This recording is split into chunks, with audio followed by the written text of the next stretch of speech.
आज मैं आप लोगों को माध्यमिक यौगिक निर्माण सिद्धांत इंटरमीडिएट कंपाउंड फॉर्मेशन थ्योरी के बारे में बताऊंगी। उत्प्रेरक का मुख्य कार्य क्या है? उत्प्रेरक का मुख्य कार्य अभिक्रिया की सक्रियण ऊर्जा को कम करके निम्न ऊर्जा अवरोध वाले वैकल्पिक मार्ग को अपनाना है। उत्प्रेरक का जो मुख्य कार्य है वो क्या है कि अभिक्रिया की सक्रियण ऊर्जा को कम करके मुख्य जो मार्ग है उस मार्ग को कम समय में पूरा करना है। आपने पढ़ा है उत्प्रेरक के बारे में कि उत्प्रेरक रासायनिक अभिक्रिया में भाग लेते हैं और रासायनिक अभिक्रिया को परिवर्तित कर देते हैं और अभिक्रिया के अंत में जैसे वो लिए जाते हैं वैसे ही वो निकल करके आ जाते हैं। उनके द्रव्यमान में, उनके रूप में, रंग में कोई परिवर्तन नहीं होता। बिना परिवर्तित हुए अभिक्रिया के अंत में वो वैसे ही हमें प्राप्त हो जाते हैं जैसे हमने उनको लिया था। आज मैं आपको उत्प्रेरक से संबंधित महत्वपूर्ण माध्यमिक यौगिक निर्माण सिद्धांत के बारे में बताऊंगी। तो इस सिद्धांत के अनुसार क्या होता है? उत्प्रेरक अर्थात कैटालिस्ट किसी एक अभिकारक के साथ क्रिया करता है और निम्न सक्रियण ऊर्जा वाला वैकल्पिक मार्ग प्रदान करता है। निम्न सक्रियण ऊर्जा वाला एक वैकल्पिक मार्ग प्रदान करता है। इसका मतलब है कि उत्प्रेरक किसी रासायनिक अभिक्रिया में वह कार्य करता है कि अभिक्रिया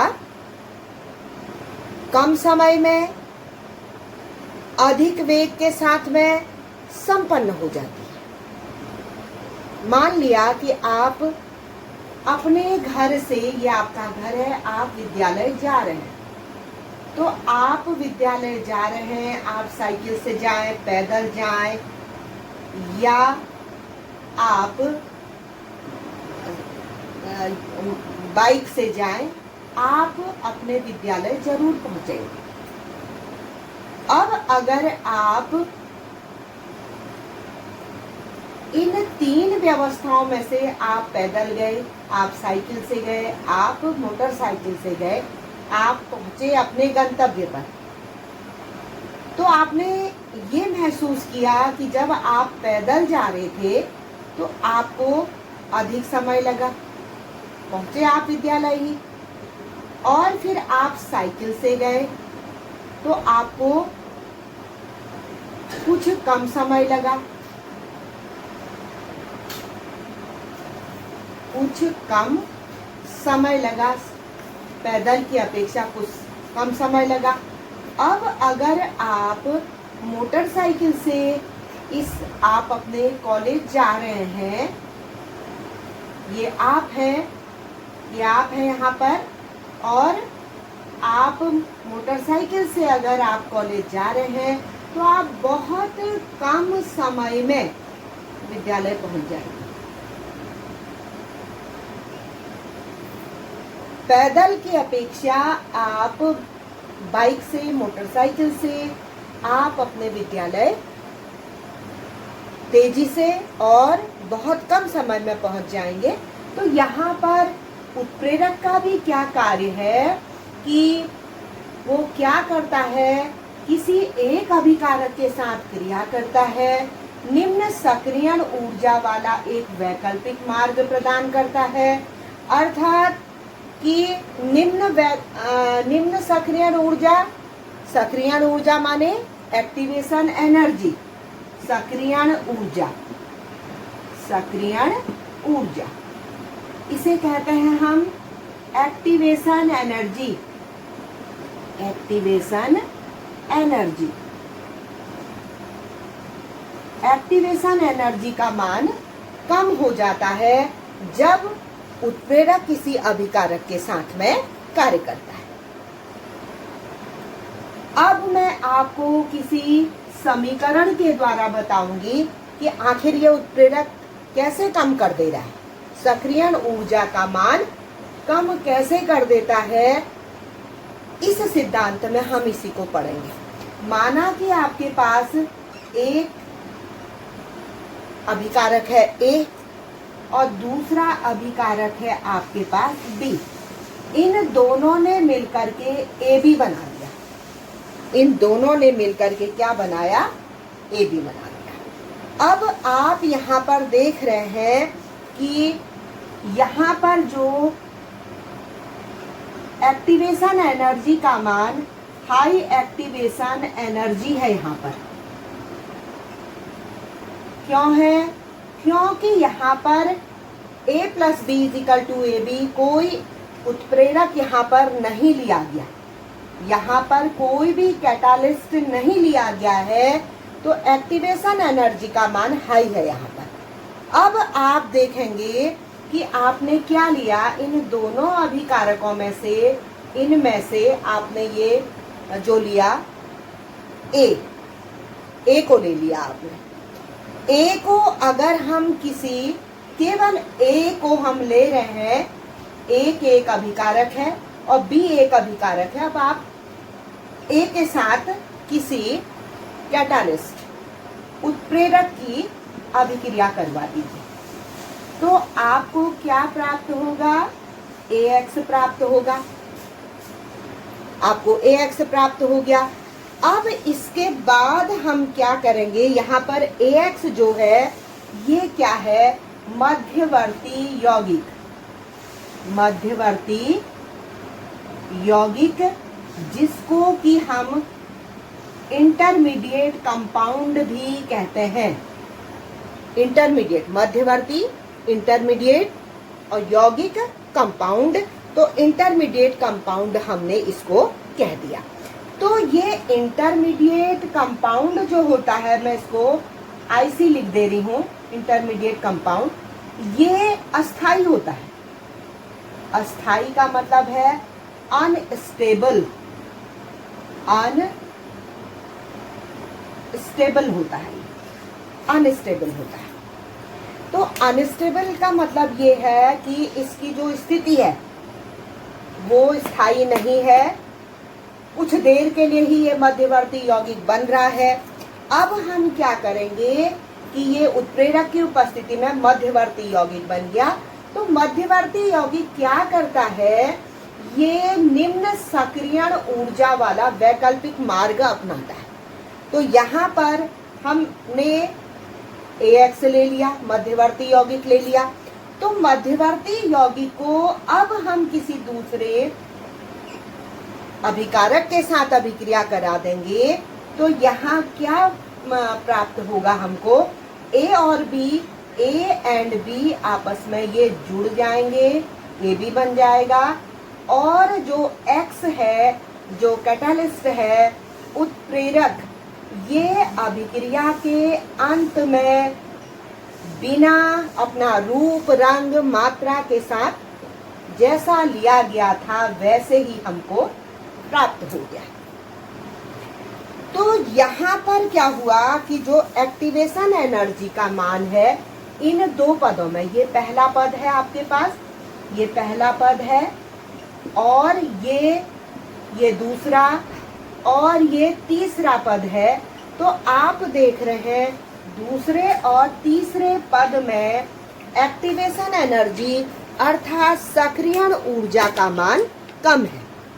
तो दूसरे और तीसरे जो समीकरण 2 और समीकरण 3 में, समीकरण 3 में सक्रियण ऊर्जा का मान, सक्रियण ऊर्जा का मान कम है, कम है। तो आपने देखा यहाँ पर कि जब तक हमने कोई उत्प्रेरक नहीं लिया था, ए और बी अभिकारक को अभिक्रिया कराई थी, तो ए बी उत्पाद बना। यहाँ पर ये ए बी, आप इसको प्रोडक्ट लिख लीजिए, प्रोडक्ट। तो आप देखेंगे ये प्रोडक्ट बना। अब यहाँ पर ये रिएक्टेंट और एक उत्प्रेरक ले लिया, मध्यवर्ती यौगिक इंटरमीडिएट कंपाउंड बना। इंटरमीडिएट कंपाउंड मध्यवर्ती यौगिक फिर से किसी दूसरे अभिकारक बी के साथ जब रासायनिक अभिक्रिया करेगा तो ये ए बी में जो पूर्व में आपका बना था वही उत्पाद यहाँ पर बनेगा। ये उत्पाद बना ए बी, और आपको उत्प्रेरक जैसे पूर्व में लिया था आपने वैसे ही प्राप्त हो गया। ये रीजेनरेट हो गया, ये फिर से प्राप्त हो गया। देखिए जो AX है, AX मध्यवर्ती यौगिक में B के साथ रासायनिक अभिक्रिया करी तो AB नाम का उत्पाद बना और X उसमें से निकल करके हमको प्राप्त हो गया, अर्थात X रीजेनरेट हो गया। तो यही सिद्धांत हमारा माध्यमिक यौगिक निर्माण सिद्धांत कहलाता है। अब मैं इससे संबंधित आपको इन दोनों, इसमें आपने देखा ये हाई एक्टिवेशन एनर्जी है और दूसरे और तीसरे समीकरण में लो एक्टिवेशन एनर्जी है, ऊर्जा का मान कम है। तो इसका मतलब ये है कि किसी उत्प्रेरक की उपस्थिति में रासायनिक अभिक्रिया परिवर्तित होती है और कम समय में अधिक वेग के साथ संपन्न हो जाती है। तो यह सिद्धांत क्या बताता है कि जो अभिकारक के साथ क्रिया करके उत्प्रेरक निम्न सक्रियण वाला वैकल्पिक मार्ग अपनाता है। वैकल्पिक मार्ग अपनाने से सक्रियण ऊर्जा का मान, एक्टिवेशन एनर्जी का मान कम हो जाता है, अर्थात कम समय में वह रासायनिक अभिक्रिया पूरी हो जाती है और अधिक गति या वेग के साथ संपन्न होती है। तो यह सिद्धांत माध्यमिक यौगिक निर्माण सिद्धांत को प्रूफ करता है। अब मैं यहाँ आपको समीकरण के द्वारा बताऊंगी कि कैसे हम यहाँ पर किसी समीकरण से माध्यमिक यौगिक निर्माण सिद्धांत को दिखा सकते हैं। तो आपने इससे पहले पढ़ा है कि जब SO2 gas, sulphur dioxide gas जब ऑक्सीजन के साथ में रिएक्शन करती है तो 2SO3 गैस बनाती है। देखो जब तक कोई उत्प्रेरक नहीं लिया तब तक ये रासायनिक अभिक्रिया बहुत अधिक समय में संपन्न होगी, एक्टिवेशन एनर्जी का मान भी ज्यादा होगा, सक्रियण ऊर्जा का मान ज्यादा होगा। अब जैसे ही यहाँ पर हमने उत्प्रेरक NO ले लिया, नाइट्रिक ऑक्साइड ले लिया, तो यहाँ पर हम क्या करेंगे कि ये जो नाइट्रिक ऑक्साइड है, नाइट्रिक ऑक्साइड को हम ऑक्सीजन के साथ हमने उत्प्रेरक लिया और इसके साथ एक अभिकारक के साथ अभिक्रिया करा दी, तो यहाँ पर बना 2NO2 नाइट्रोजन डाइऑक्साइड बना। तो नाइट्रोजन डाइऑक्साइड बनने के बाद अब फिर से यही SO2 पहला वाला जो अभिकारक है A, ये रासायनिक अभिक्रिया करेगा और रासायनिक क्रिया करके ये क्या बनाएगा, यहाँ पर ये बना देगा हमारा, क्या बनाएगा, ये SO3 गैस बना देगा, सल्फर ट्राइऑक्साइड, और अपना जैसा पूर्व में लिया गया था वैसा ही यहाँ पर हमको प्राप्त हो जाएगा। तो इसको हम लिख देंगे इंटरमीडिएट कंपाउंड, IC करके मैं दिखा रही हूँ। ये एक अभिकारक है, ये एक अभिकारक है, ये दूसरा अभिकारक है, ये कैटालिस्ट है, ये उत्प्रेरक है, और इसने यहाँ पर क्या बनाया, SO3, ये उत्पाद बनाया। अब हुआ क्या कि यहाँ पर ये जो उत्प्रेरक लिया है एक अभिकारक के साथ लिया गया तो इसने नाइट्रोजन डाइऑक्साइड बनाई। फिर नाइट्रोजन डाइऑक्साइड जो मध्यवर्ती कंपाउंड बना उसने SO2 के साथ अभिक्रिया करी तो SO3, और ये रीजेनरेट फिर से पैदा हो गया और वैसा जो हमको जैसा पूर्व में लिया था वैसा ही हमको प्राप्त हुआ। इसका मतलब है कि उत्प्रेरक किसी रासायनिक अभिक्रिया में यहाँ इस रासायनिक अभिक्रिया का क्या हुआ कि मध्यवर्ती जो मध्यवर्ती हमारा जो यौगिक बना, उसने क्या किया कि किसी कैटालिस्ट के साथ अभिक्रिया करके निम्न सक्रियण वाला एक वैकल्पिक मार्ग चुना, और उससे क्या हुआ कि सक्रियण ऊर्जा का मान कम हो गया और वह रासायनिक अभिक्रिया हमें कम समय में अधिक गति के साथ प्राप्त हो गई। तो पहला उदाहरण तो ये हो गया। अब इसके बाद दूसरा उदाहरण आपके पास आता है कि आपके पास है दूसरा उदाहरण, ये है एथिल अल्कोहल C2H5OH। C2H5OH जब C2H5OH के साथ रासायनिक अभिक्रिया करता है तो यहाँ पर बनता है C2H5O सिंगल बॉन्ड C2H5 और साथ में हमें पानी प्राप्त होता है। तो ये है डाई एथिल ईथर, ये हमको प्राप्त हुआ die ethyl ether, die ethyl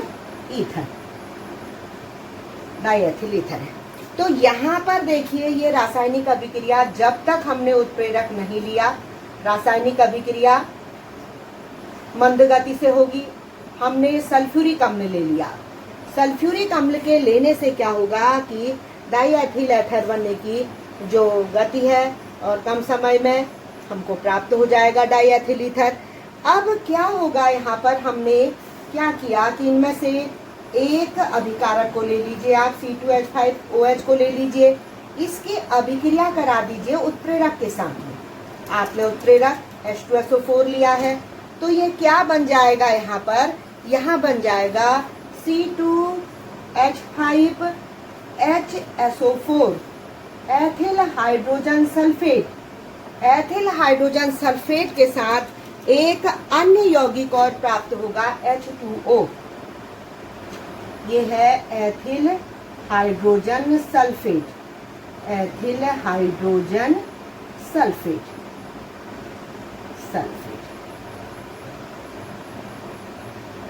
और साथ में पानी प्राप्त हुआ।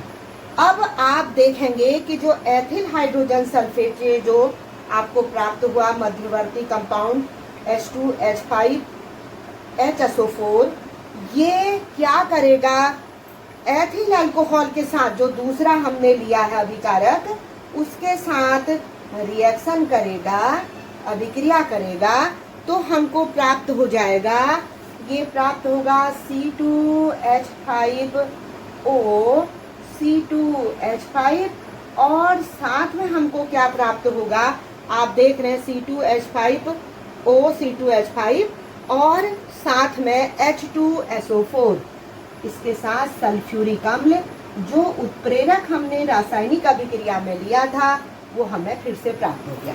एक बार मैं फिर से आपको समझा रही हूँ कि आपके पास A और B है, तो इन्होंने डाईएथिल ईथर और पानी बनाया, हमने उत्प्रेरक लिया H2SO4।